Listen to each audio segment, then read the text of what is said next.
শালার এত বড় অপমান, এত বড় অপমান এ জীবন আমি রাখবো না, এ জীবন আমি কোনোভাবে রাখবো না। আমার বউতে যদি আমার এত বড় একটা আকামের একটা দিল, মানে এ জীবন আমি রাখবো না। এখনই গলায় ধরে দেবো, এখনই মরে দেবো, আমি এখনই গলায় ধরে দেবো। শালার বউ, আমি যদি মরে যাই তখন তুই বুঝতে পারবি কি হারালি।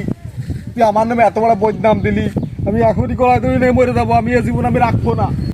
ও ভাই, এই তুমি কি করতেছো ভাই? ভাই তুমি গলায় দড়ি নিয়ে না ভাই, এই কি হয়েছে ভাই? তোমার সমস্যাটা কি? এই দিনে দুপুরে এসে গলায় দড়ি নিচ্ছ? ভাই তুমি কেন আমার আটকালি? তুমি জানো আমার কি অবস্থা?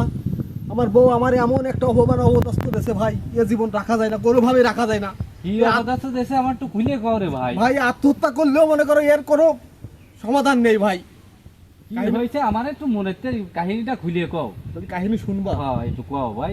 ভাই সকালবেলা ঘুমের তো উঠে গেছি গরুর দুধ দুয়াতে, বালতি ফিরাই বইরি আইসি অমনি চাটি মাইরে বালতিটা ফেলাই দিল। ফেলাই দিছে?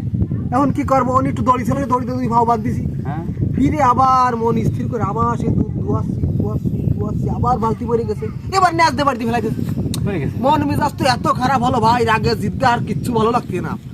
তাড়াতাড়ি দড়ি মড়ি তো কোথাও পাচ্ছি নি, তাড়াতাড়ি মাজার বেল খুলে ওই ন্যাচ বাইন্দে আমি ঠ্যাঙ্গের সাথে দড়ি দিতে গেছি, এটাতে ফ্যান খুলে পড়ে গেছে, এটাতে ভীষণ দে বউ আইসে দে ভাবিছে গরুর সাথে। আরে ভাই রে, আমার এ জীবন